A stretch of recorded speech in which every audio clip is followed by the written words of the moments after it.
Jadi ada salah satu ayat dalam Al-Quran itu yang bunyinya ya wa ma kana lil mu'minina liyanfiru kaffah falawla nafara min kulli firqatin minhum ya ta'ifatun yatafaqahu fid din walindaru qawmahum idza raja'u ilaihim la'allahum ya yahdarun. Artinya tidaklah patutnya semua orang-orang yang beriman itu pergi berjihad di jalan Allah, dalam hal ini berperang ya. Ya.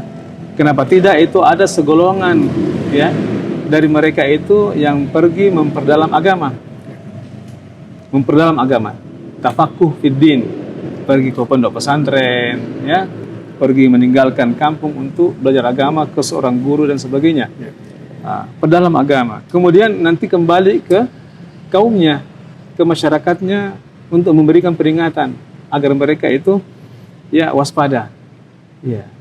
Jadi ayat ini memberikan inspirasi kepada saya sejak dulu, waktu sejak kecil belajar agama itu, sehingga ada tanggung jawab itu tadi ya. Dan ternyata Allah berikan kesempatan dan kemudahan, kelancaran untuk mempelajari itu. Assalamualaikum warahmatullahi wabarakatuh. Tribuners, dakwah bukan hanya sekedar kata di mimbar. Ia adalah sebuah ketekunan, pengabdian, dan amanah dalam meniti perjalanan. Di Sulawesi Barat, khususnya di Kabupaten Mamuju, terdapat satu ulama, satu kiai yang lebih dari 2 dekade mengabdikan dirinya untuk memberikan pelayanan kepada umat. Dalam kisah para kiai kali ini, kita akan menelusuri perjalanan hidup dan sekaligus perjalanan dakwah dari seorang imam, guru, ulama, dan da'i, Kiai Haji Namru Asdar.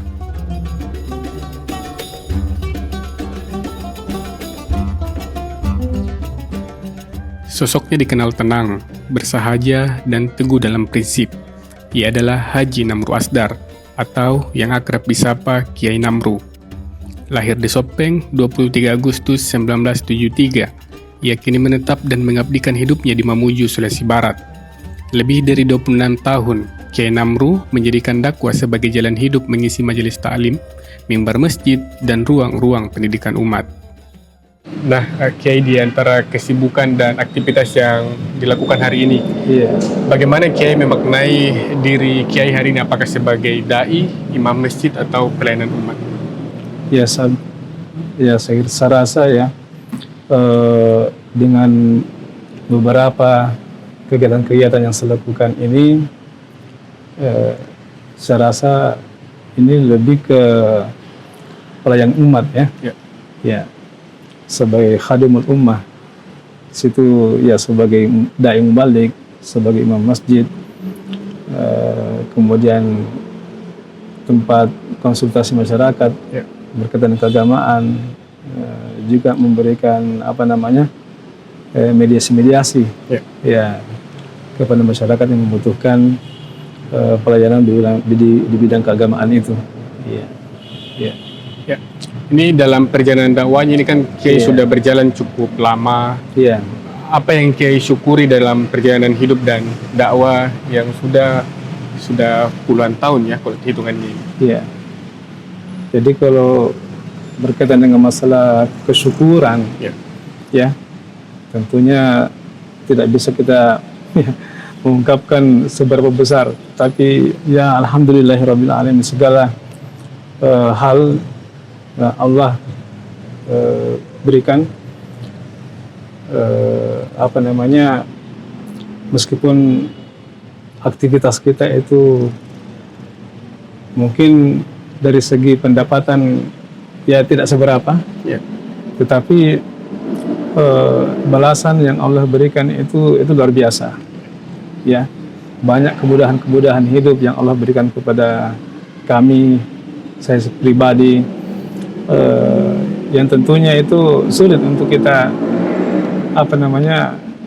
cari ya. Orang-orang tertentu mungkin dalam kondisi seperti itu sulit mencari atau menemukan hal-hal seperti itu, tetapi ya alhamdulillah bagi kami secara pribadi ya itu datang begitu saja, Allah berikan. Artinya selama yang kita lakukan ini dalam rangka untuk memperjuangkan ya agama Allah Subhanahu wa taala, maka apa yang menjadi kebutuhan hidup dunia kita ini juga akan terpenuhi oleh Allah Subhanahu wa taala. Perjalanan ilmunya dimulai sejak bangku sekolah dasar di Mamuju. Namun, titik balik hidupnya terjadi saat dorongan seorang guru bernama almarhum Ustadz Muhammad Ishaq membawanya ke pesantren modern pendidikan Al-Quran IMIM Ujung Pandang, saat ini Makassar, Sulawesi Selatan. Di sanalah kecintaan pada ilmu agama tumbuh kuat. Perjalanan itu berlanjut ke IAIN Sunan Kalijaga, Yogyakarta dengan mengambil jurusan syariah perbandingan mazhab hingga akhirnya ia menyempurnakan kapasitas keilmuannya melalui pendidikan kader ulama MUI Sulawesi Selatan. Nah ini Kiai, yang mau saya tanyakan, mungkin sampai saat ini sosok guru lah yang paling berpengaruh dalam membentuk jalan dakwah Kiai ini bisa disebutkan siapa, Kiai? Iya, jadi saya punya guru waktu masih kecil, ya. Ada salah seorang ustadz di Mamuju ini, namanya Bapak Ustadz Muhammad Ishaq B. Beliau adalah pegawai negeri di Departemen Agama pada waktu itu, Kabupaten Mamuju. Beliau aktif berdakwah di sekitar Kabupaten Mamuju ini. Ya. Kemudian beliau juga memiliki sekolah, madrasah, pada waktu itu Madrasah Ibtidaiyah Al-Istiqomah. Ya. Kebetulan dekat dengan rumah orang tua, jadi kami dititipkan kepada beliau untuk belajar mengaji, ya, sekaligus belajar sore. Jadi sepulang dari sekolah dasar SD, ya, saya siang itu sampai sore bahkan maghrib biasa di rumah beliau untuk belajar TPA maupun madrasah. Ya. Jadi sampai saat ini sosok beliau yang mempengaruhi itu. Ya, beliau mempengaruhi seperti itu. Beliau memberikan motivasi dulu waktu itu, sehingga saya punya ketertarikan untuk belajar agama lebih kuat lagi. Ya. Kemudian setelah itu berlanjut ke pondok pesantren IMIM. Iya betul. Jadi atas saran beliau kepada orang tua saya, beliau menyarankan kepada orang tua saya untuk agar saya itu dimasukkan ke pondok. Dan beliau juga yang menunjukkan pondok pesantren IMIM di Makassar di Ujung Pandang pada waktu itu untuk dimasukkan ke situ. Bagaimana pengaruh dari pondok pesantren ini dalam membentuk karakter dakwah dari Kiai sendiri seperti apa? Ya saya kira sangat besar sekali pengaruhnya. Karena pondok pesantren IMIM itu adalah pondok pesantren yang ustadz-ustadznya bukan hanya dari satu golongan, ya. Jadi ada dari Nahdlatul Ulama, ya, ustadz-ustadz kiai dari Muhammadiyah, ya. Ada yang keluaran dari Mesir, ada alumni dari Saudi, ada alumni dari Jawa, ada alumni dari Makassar sendiri, ya, pondok-pondok pesantren yang ada di sini di Sulawesi Selatan khususnya. Jadi sangat bervariasi guru-guru kami di sana. Jadi sehingga kami bisa menjadi orang-orang yang bisa menerima berbagai macam perbedaan pendapat, perbedaan cara beragama khususnya dalam beribadah, pemikiran, ya. Dan apalagi pesantren ini memiliki motto bersatu dalam akidah dan toleransi dalam furu' dan khilafiyah. Tahun 2000 menjadi awal pengabdian panjang Kiai Namru di medan dakwah. Baginya, dakwah bukan pilihan, melainkan tanggung jawab moral. Ia terinspirasi oleh firman Allah tentang sekelompok orang yang mendalami agama untuk kembali memberi peringatan kepada masyarakatnya. Ayat itulah yang menjadi bahan bakar perjuangannya hingga hari ini. Nah, Kiai, dalam suatu momen saya pernah mendengar Kiai pernah mengatakan bahwa dakwah itu sebagai tanggung jawab moral. Bisa dijelaskan makna dari tanggung jawab moral dakwah bagi Kiai itu apa, Kiai? Iya. Jadi yang saya maksudkan ini tanggung jawab moral adalah dihubungkan dengan nikmat, ya, yang Allah berikan kepada saya secara pribadi, di mana dari perjalanan hidup yang saya rasakan, mulai dari kecil, ya, kemudian masuk ke pondok pesantren, lalu lanjut ke perguruan tinggi keagamaan, kemudian pernah juga mengenyam pendidikan kadar ulama. Ya, saya kira ini semua adalah bentuk nikmat yang Allah berikan kepada diri saya secara pribadi, bertemu dengan banyak ustadz, banyak kiai, ya, guru-guru agama. Dari situ saya banyak mendapatkan wawasan keagamaan, ilmu keagamaan, dan saya merasa bahwa ini adalah nikmat yang Allah berikan kepada saya yang begitu spesifik untuk diri saya secara pribadi, sehingga saya harus bagi itu kepada orang lain. Ya, amalkan kepada orang lain, diajarkan kepada orang lain. Ya, menyambung itu Kiai, dari sekian banyaknya ayat dalam Al-Quran, mungkin adakah satu ayat yang mengetuk perasaan hati, ini saya harus berdakwah, ilmu saya ini harus saya bagikan ke masyarakat, mungkin bisa dibagikan ke tribuners yang ada di rumah? Ya, jadi ada salah satu ayat dalam Al-Quran itu yang bunyinya, ya, wa ma kana lil mu'minina liyanfiru kaffah falawla nafara min kulli firqatin minhum, ya, ta'ifatun yatafaqahu fid din walindaru qawmahum idza raja'u ilaihim la'allahum yahdharun. Artinya, tidaklah patut, ya, semua orang-orang yang beriman itu pergi berjihad di jalan Allah, dalam hal ini berperang, ya. Ya. Kenapa tidak? Itu ada segolongan, ya, dari mereka itu yang pergi memperdalam agama. Memperdalam agama, tafakuh fiddin, pergi ke pondok pesantren, ya, pergi meninggalkan kampung untuk belajar agama ke seorang guru dan sebagainya.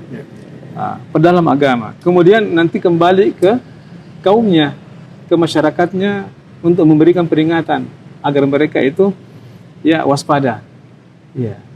Jadi ayat ini memberikan inspirasi kepada saya sejak dulu waktu sejak kecil belajar agama itu. Ya, sehingga ada tanggung jawab itu tadi, ya. Dan ternyata Allah berikan kesempatan dan kemudahan, kelancaran untuk mempelajari itu. Ya. Dalam perjalanannya, Kiai Namru tak pernah banyak mengeluh rintangan. Namun, satu hal yang kerap ia rasakan adalah masih rendahnya kesadaran sebagian masyarakat untuk menghidupkan majelis ilmu. Waktu sering habis banyak untuk hal yang sia-sia, sementara pengajian dan majelis taklim kerap dipandang sebelah mata. Meski begitu, langkah dakwahnya tak pernah surut. Nah, Kiai, kan sekarang ini waktu terus berlalu, kemudian ulama-ulama kita sudah banyak yang meninggalkan kita. Tentu tantangan-tantangan dakwah dari pendahulu kita ini berbeda dengan sekarang. Betul. Mungkin kalau di zaman sekarang ini, Kiai bisa melihat tantangan terbesar dalam dakwah itu apa? Ya, saya kira tantangan yang cukup besar pada saat ini adalah kenyataan yang terjadi di tengah umat kita, umat Islam sendiri, di mana, ya, begitu banyak paham, banyak aliran, banyak harakah, banyak organisasi, ya, yang kemudian di sebahagian umat itu mungkin itu terpola dengan itu, ya, dalam arti mungkin kurang memahami secara hakiki apa tujuan kita dalam hal berdakwah ini, ya, sehingga mengajak atau timbul fanatisme golongan, ya, kurang ingin berinteraksi dengan saudara-saudara yang lain yang berbeda paham, berbeda golongan dan sebagainya itu, ya, bahkan mungkin saling menyalahkan satu sama lain, ya, dan sampai ada yang mengkafirkan dan sebagainya. Ya, ini kan sesuatu yang miris, ya. Inilah yang menjadi tantangan kita pada saat ini, bagaimana kita sebagai dai kemampuan untuk bisa mempersatukan umat itu. Ya, salah satu yang dikhawatirkan oleh Rasulullah itu adalah ketika umat beliau itu bercerai-berai, ya. Ya, mereka sangat ingin, Nabi sangat ingin bahwa umatnya itu bersatu, ya. Sangat ingin, meskipun dalam doa beliau Allah tidak kabulkan, tetapi itu menjadi concern kita sebagai dai. Bagaimana kita bisa mempersatukan umat, mendamaikan satu sama lain, bagaimana membuat suasana ini rukun, damai, ya, memberikan dakwah yang toleran, ya, dakwah yang ramah. Sejak tahun 2001, Kiai Namru dipercaya menjadi Imam Masjid Agung Mamuju. Ia juga mengabdi sebagai dosen di Stai Al-Azhari Mamuju, serta menjadi penyuluh agama Islam di Kementerian Agama. Di ranah organisasi, namanya tercatat aktif di NU, MUI, FKUB, hingga Badan Koordinasi Mubalik Indonesia, baik di tingkat kabupaten maupun provinsi. Nah, Kiai ini kan sudah menjadi Imam Masjid Agung Mamuju selama 2 dekade ya.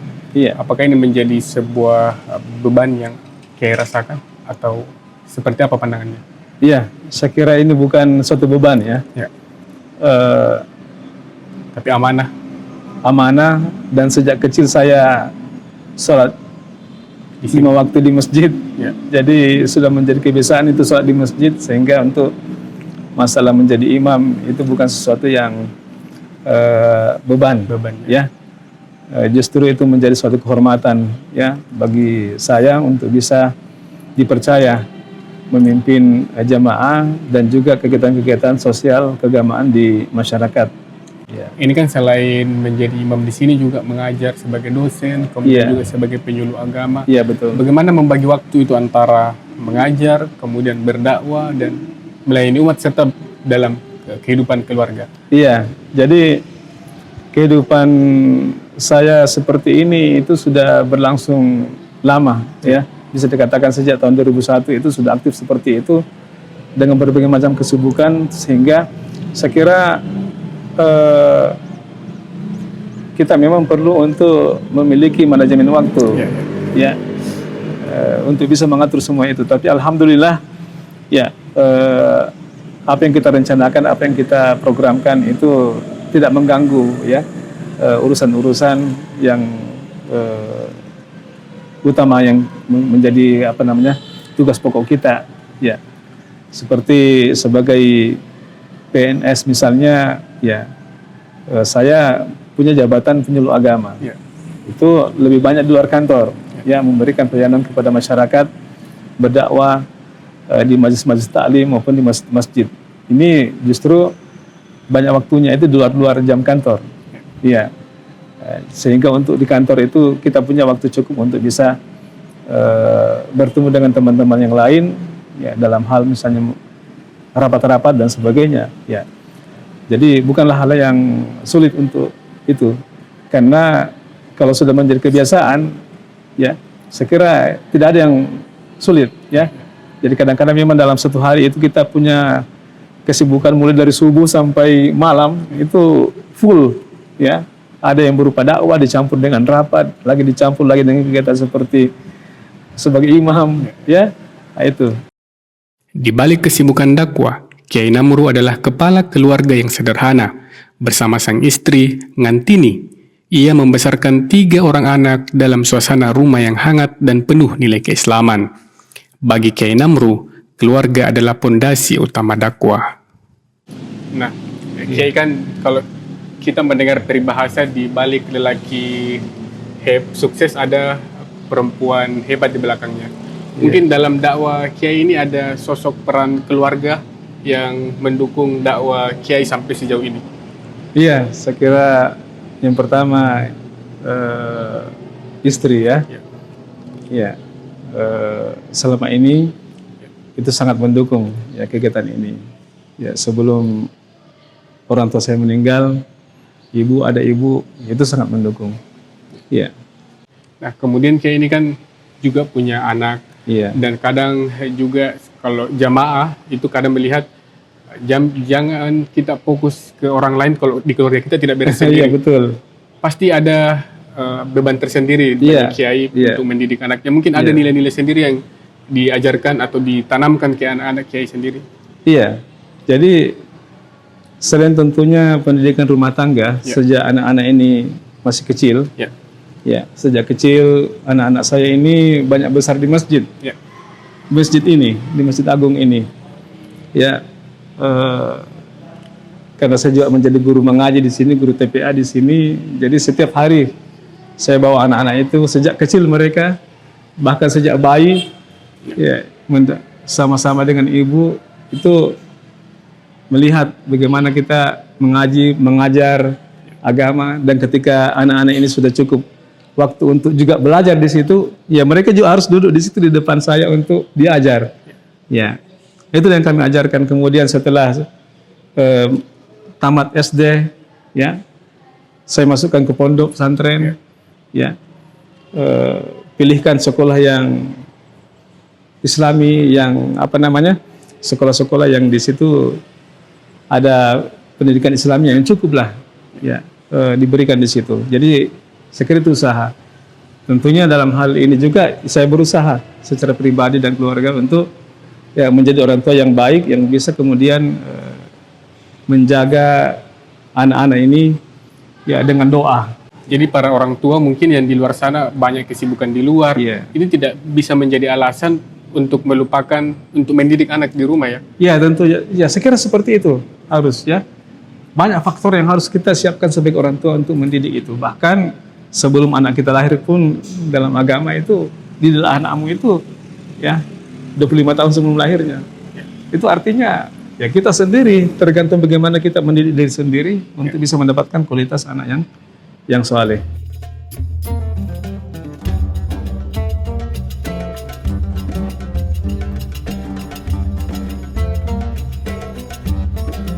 Tribuners, kisah Kiai Haji Namru Asdar mengajarkan kepada kita semua bahwa dakwah bukan hanya mereka yang berada pada sorotan, tetapi mengajarkan kepada kita tentang nilai kesetiaan.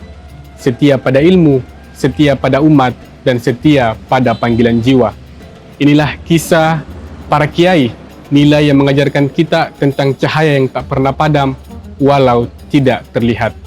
Saya Suwandi, pamit undur diri. Wassalamualaikum warahmatullahi wabarakatuh. Download Tribun X sekarang, menghadirkan lokal menjadi Indonesia.